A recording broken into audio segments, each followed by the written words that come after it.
Welcome to Claire's Food Haven, Mum's Mondays. Today Alan's going to show us how he makes his butter. Hiya. I wanted to show how I do the butter because it's so simple and people I think it's a hard process, and it isn't. You need 600 mils of double cream and you need a stand mixer with a whisk attachment. You could do it with a hand electric mixer with a whisk attachment. I just use the stand one.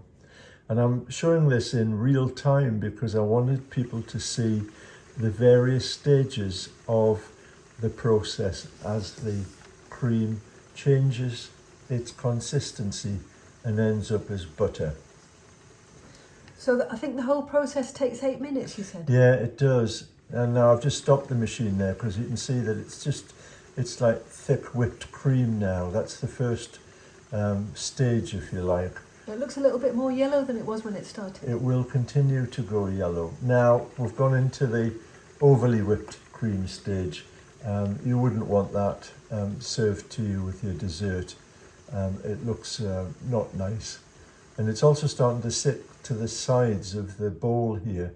And so we'll have to stop the machine and just scrape the sides down. Sometimes you can get away with doing it once. Sometimes it takes twice. On this occasion, it seemed to come away quite quickly. So it looks a little bit grainy, like over whipped cream. That's exactly the point, yeah. And it'll continue to change through the various stages, and it's worth seeing them so you can recognise how close you are to the thing actually producing butter. So off we go again. On a fairly fast speed, this machine goes up to number 10, and that's on about number 8. And just let it do its thing, and we'll see very soon that the mixture starts to look a bit like scrambled egg. I'll take those pieces off the side itself now. I don't need to scrape it down, I know that. Now it's starting to look a bit like scrambled egg. Oh yeah, I can see the blobs forming. Yeah. And again, the next stage here is that it'll start to look like overly scrambled eggs when you've had scrambled eggs on toast and somebody's just left them in the pan for too long. That's where we are now. Oh yeah. Can you see that? Yep, it looks very like scrambled egg. Now, there we are. Look, it looks just like scrambled egg now. A bit overdone. Yeah. What we're looking for now is the first sign of liquid coming from it. In fact, you usually hear it before you see it. You can hear it sort of slopping about a bit. And that's the buttermilk that's starting to leave the solid. Now you can see the liquid in the bottom there, and this is now forming up into butter. I continue to let it go so that all the buttermilk leaves the solid, and also so that the butter collects in the whisk rather than having to collect small pieces out of the bowl.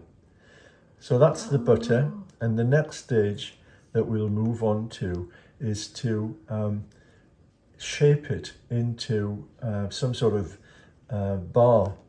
Is that a bowl of iced water you've got there? Yeah, it is. You put ice cubes into water. It's just ice cubes in cold water, and we're going to drop the butter in there just so it doesn't get too soft and malleable when we're working with it. And you're leaving the buttermilk in the other bowl? That's in the other bowl is the buttermilk. Now we make unsalted butter.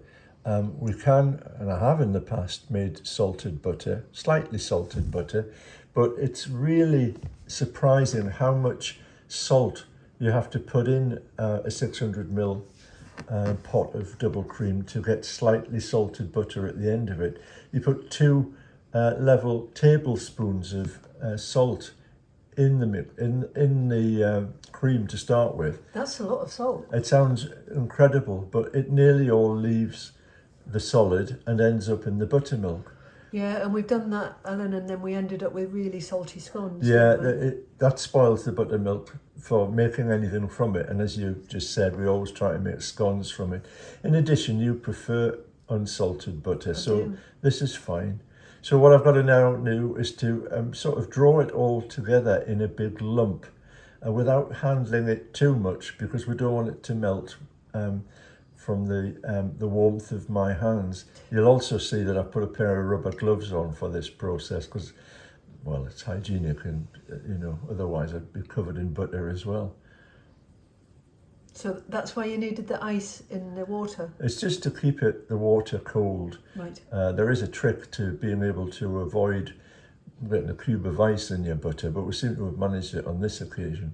So I'm just trying to shape it into something that looks like a rectangular or square block, because the squarer I can get it in the water here without detriment to the butter itself, the less shaping that I have to do on the bench when it's in a warmer environment.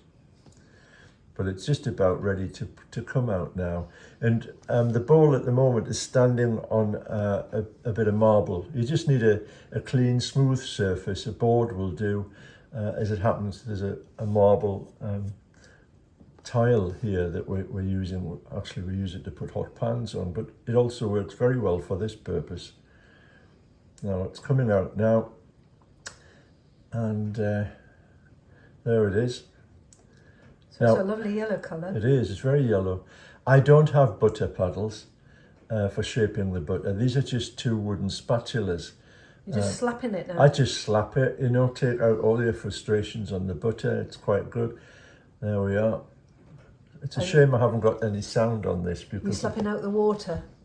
Well, the water's actually underneath it. It's sitting on water that fell from it when I brought it out of the water. There is no water in it.